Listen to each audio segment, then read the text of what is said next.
Well, hey there, you guys. Welcome back to another episode of the podcast. I am Janeen Ali, and you are listening to Becoming the CEO of Your Life today.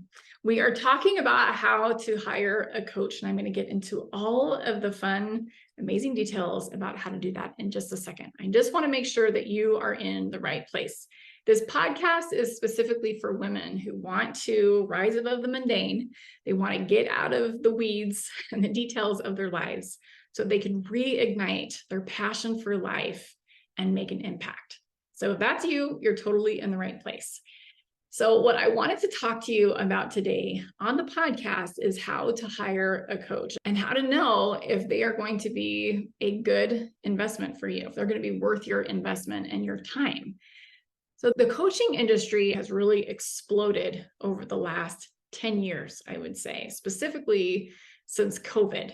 In a lot of ways, that has been really good. And in a lot of ways, that has not been so great.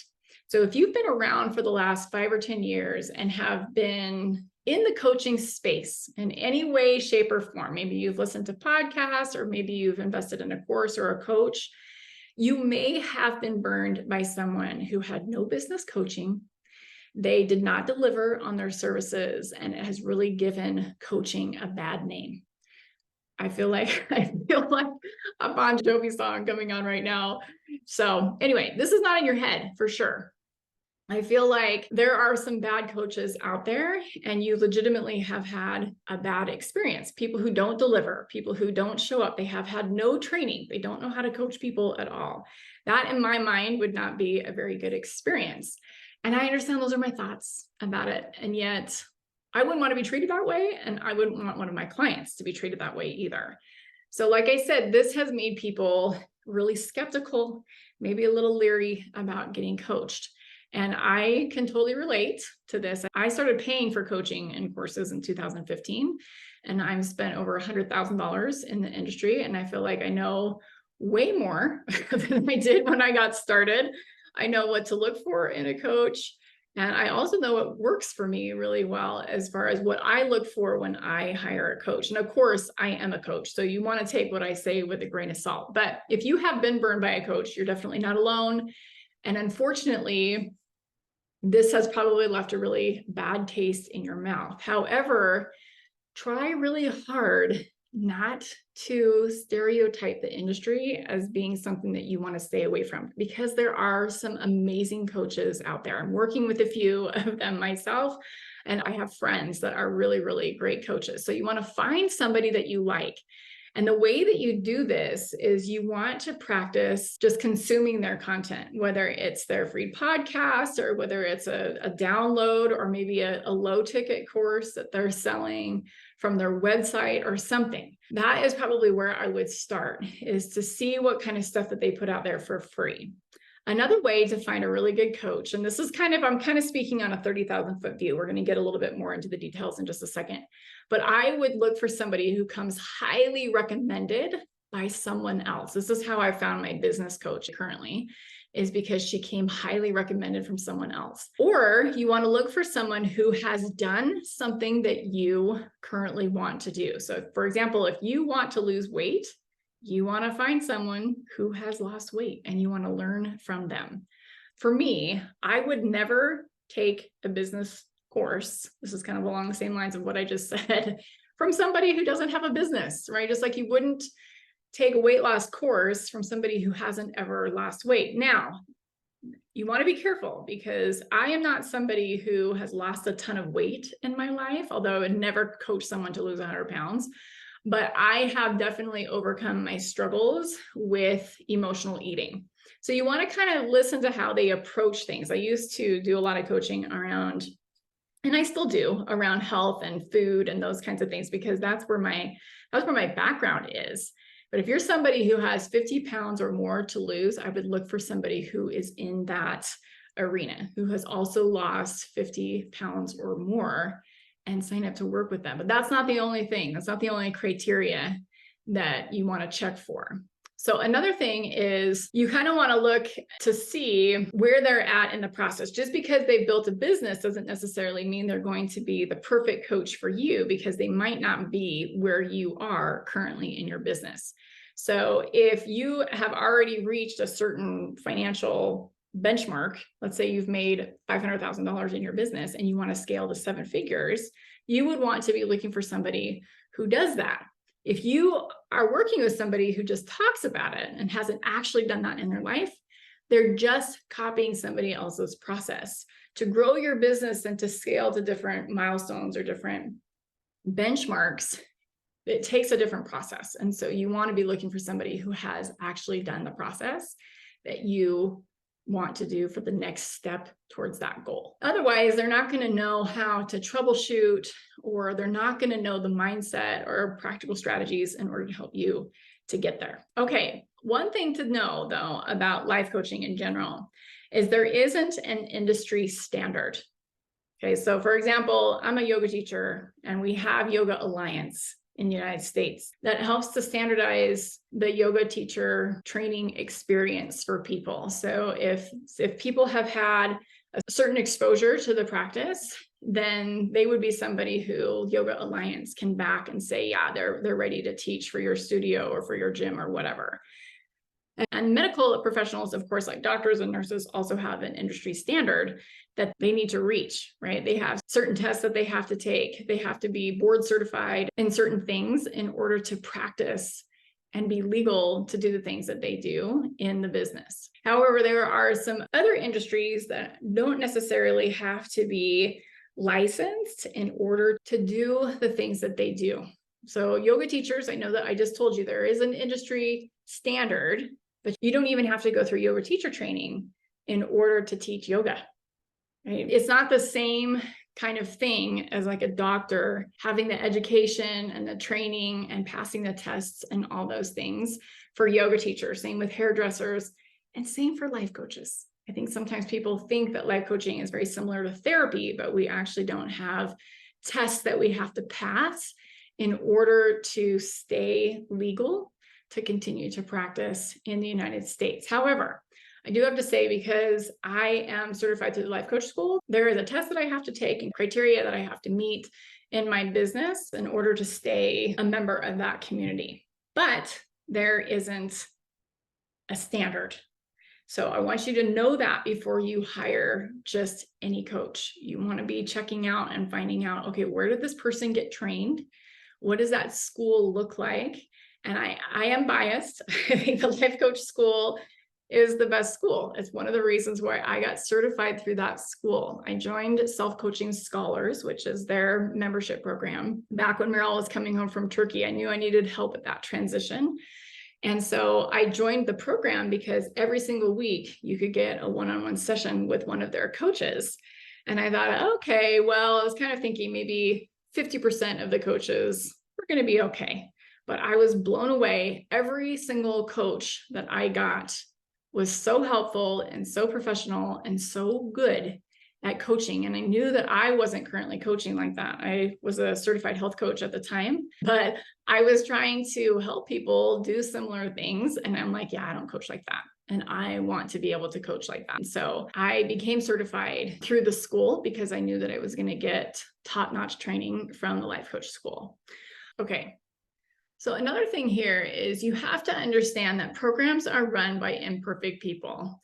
And if you're hiring a new coach, they usually have fewer people on their team for customer support and things like that. And so there are things that slip through the cracks, even if the coach is super on top of things. And I'm just speaking from personal experience. We're all human beings, right? But you have to understand new coaches, not only are they learning how to coach, but they're also learning customer service, and they're understanding business things, and they're understanding platform software and all the things that go into usually a client experience. And so you want to kind of take that into consideration when you're hiring somebody. However, just because they're a new coach doesn't necessarily mean that they're not going to be good. It also depends on their training that they've had.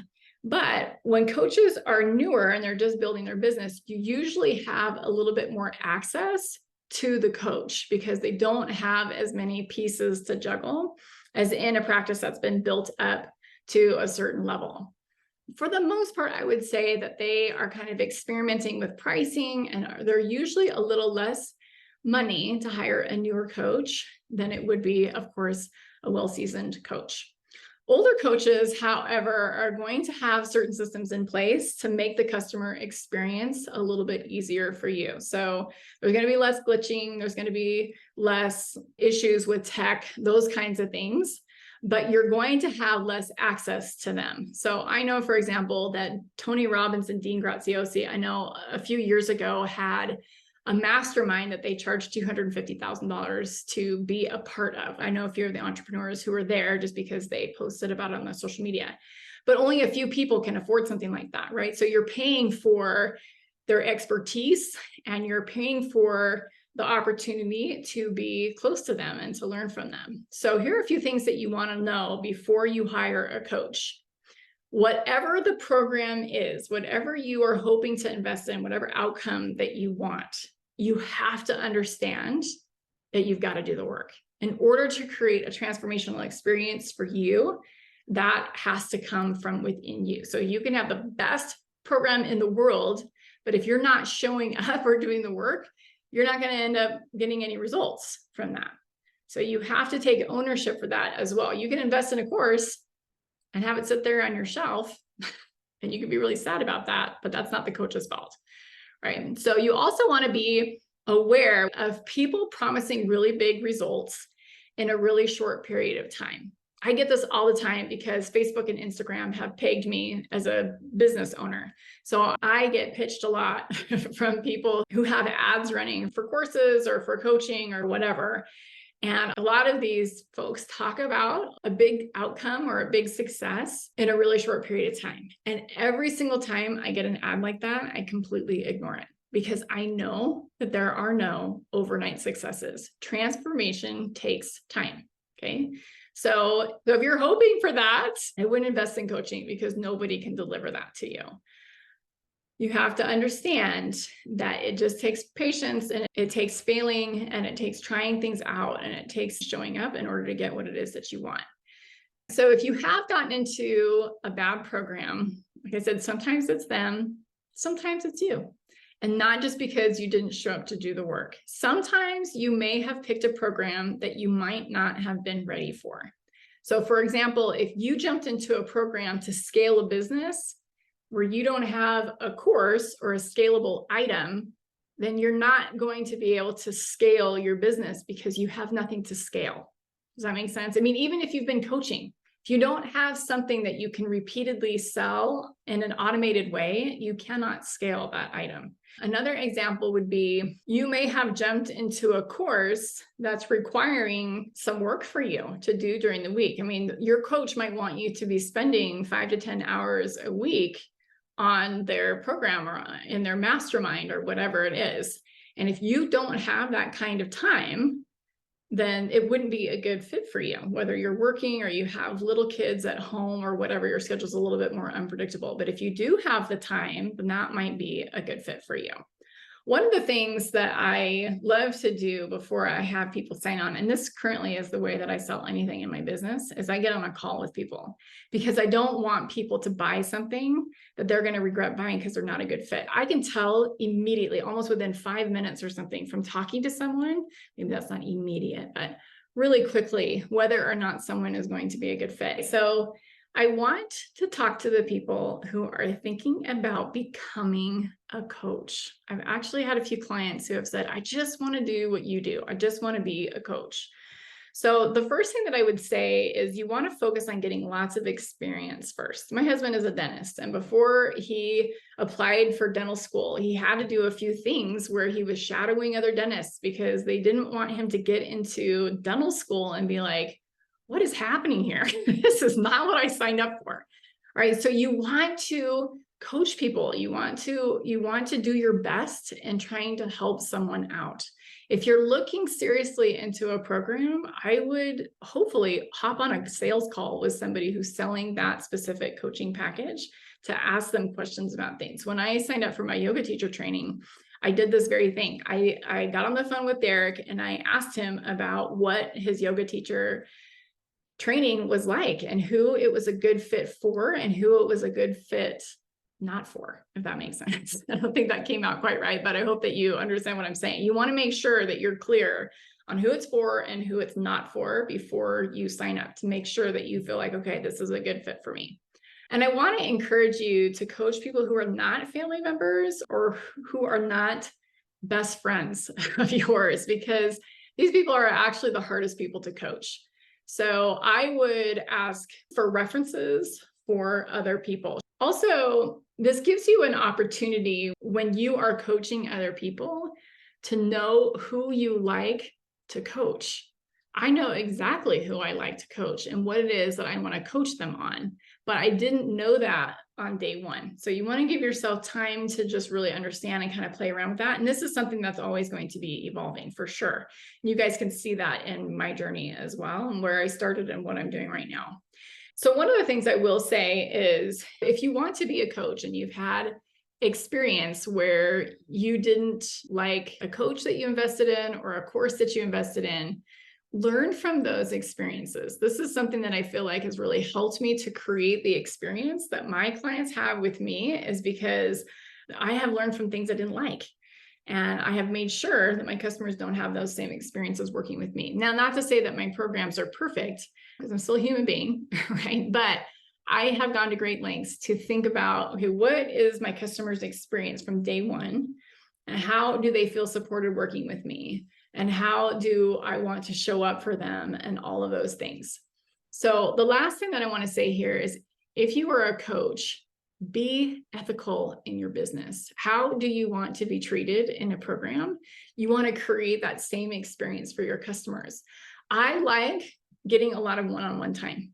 And I also like getting to know my customers. I also really, really love small group masterminds, because I get to know the other people in my group, and I want to do the same thing for my clients. So that's what I've created in my mastermind. And it's also what I invest in. It's also what I pay for when I'm looking for a coach, because I love it. I like to have that one-on-one personalized experience when I am working with someone. All right, so if you want to hire a coach, here are a few little tips for you. You want to make sure that you do your due diligence. So get on their website, ask for references from past clients. And that doesn't necessarily mean that you're asking to speak with somebody, but what you can do is you can ask to read testimonials from people. So investigate, like, where have they been trained? Who are their mentors? Do they invest in coaches themselves? You can either ask them or just listen to the things that they say. I talk about my coaches all the time. I love getting coached. I love to work with coaches. It's one of the reasons why I like coaching, is because I've had good experiences with people too. And again, you want to consume some of their free content, whether it's their podcasts or their webinars or their free workshops that they're doing. You want to get a feel for who it is that you're working for. And that's the best way to do it, is just to consume their free content. Be really clear on what it is that you're looking for and how you like to be supported, whether you want course material to go through, whether you like group coaching settings, or whether you like being coached one-on-one or in large group or small group settings. Like, whatever it is, you want to get a feel for how you like to be supported. And sometimes that's just trial and error. But that kind of leads me into the next section. When you pay for intimacy with a coach, whether that is working one-on-one with someone or working in a smaller group, you are going to be paying a bigger ticket. But there is power in investing in what works for you. I think we've all had experience trying to consume free content and hoping things will change. I did a podcast just, I think it was last week or 2 weeks ago, about hope and how hope really isn't a strategy for change. You want to invest in something that is going to feel like you got some skin in the game, because otherwise you're not going to touch the content. It's not going to actually change you, even though it can be the best content in the world. If you haven't actually invested in it, you're not invested emotionally in the content, you're not going to consume it. It's not going to change you sitting on your shelf, right? I had a coach one time tell me that he actually canceled the cheap membership because he never went, and he invested in the super posh gym membership because the increase in investment for him was what got him to go.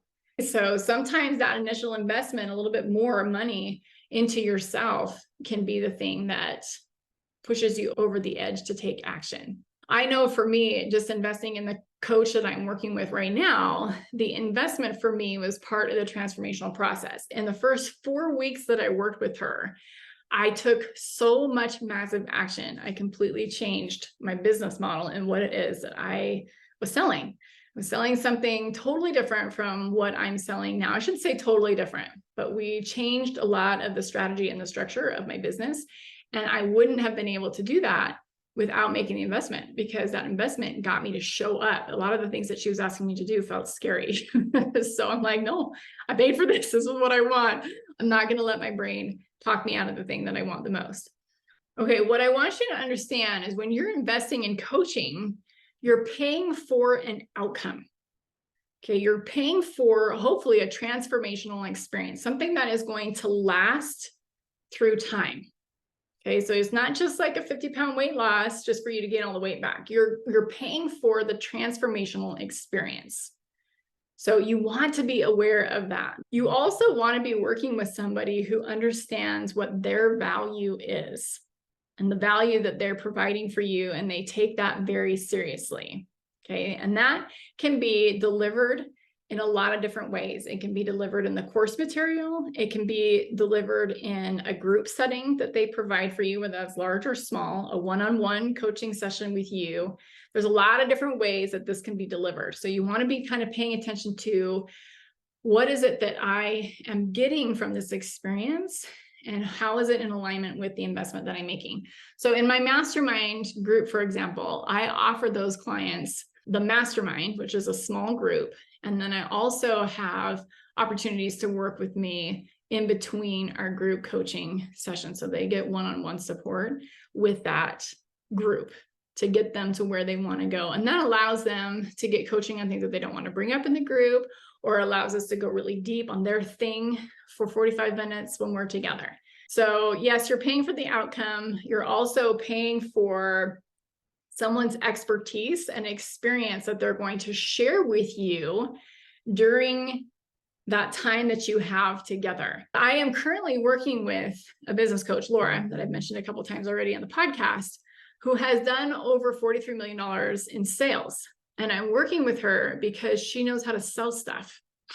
That's why I'm working with her. She knows how to build a business, and she knows how to sell things. If I wanted to build a course, I would work with someone who was really good at that. I already have a course. I feel like I'm really good at building courses. So I didn't want to hire somebody who was going to focus on that. Laura is super good at sales, and she's really good at business. And she came highly recommended from a dear friend of mine. Laura has built her business around referrals.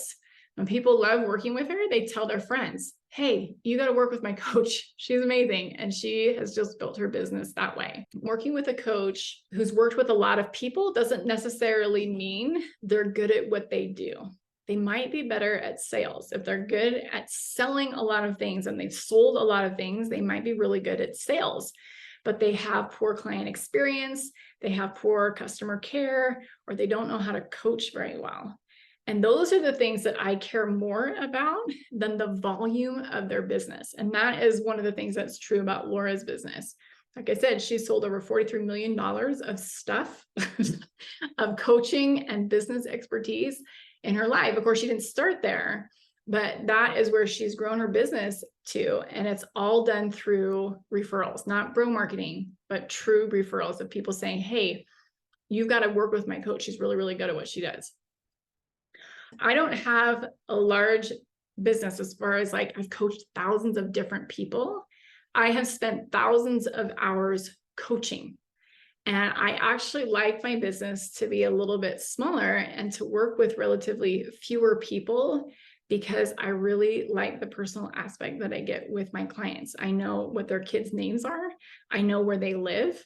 I know what their lives are like. And I like that. I like that about the way that I've built my business. I feel like I'm a good coach because my clients like working with me. They like to buy things from me. They like to stick around and hang out. And I love that. So if you're looking for a coach, I would love to be your coach if you feel like what I do is a good fit for you. And if you're not sure, just book a call and we'll be able to figure it out together. There are a few different ways that I work together with my clients. If you're local, I actually have a live local free event coming out where we actually get to hang out. You can find the link to that right on my website. It's right there. It's in the blue bar as soon as you log on to my site, and it's just for people who are local. So if you're local and you want to come, please come. It's in the Denver area. So if you're close by, I'd love for you to be there, but you need to RSVP on my website so I know how many people are going to be there. So I have two things. I have the mastermind, Becoming the CEO of Your Life mastermind, that's happening. It's starting this fall and it's going to be amazing. And that will be really fun. And then I also have the Burnout Breakthrough course to help women who feel like they want to kind of get out of the weeds of their life. There's a group coaching component with that. So those are the ways that I work with my clients. I really love to help people get things done that matter to them. And that are the two ways that we do it. So if you have any questions about either one of those things, reach out to me, janeenalley.com, book a call with me. There's lots of links on my website in order to connect with me over there. So that is what I have to say today. I hope you guys have a beautiful rest of your day, and we'll catch you guys soon. Take care. Bye.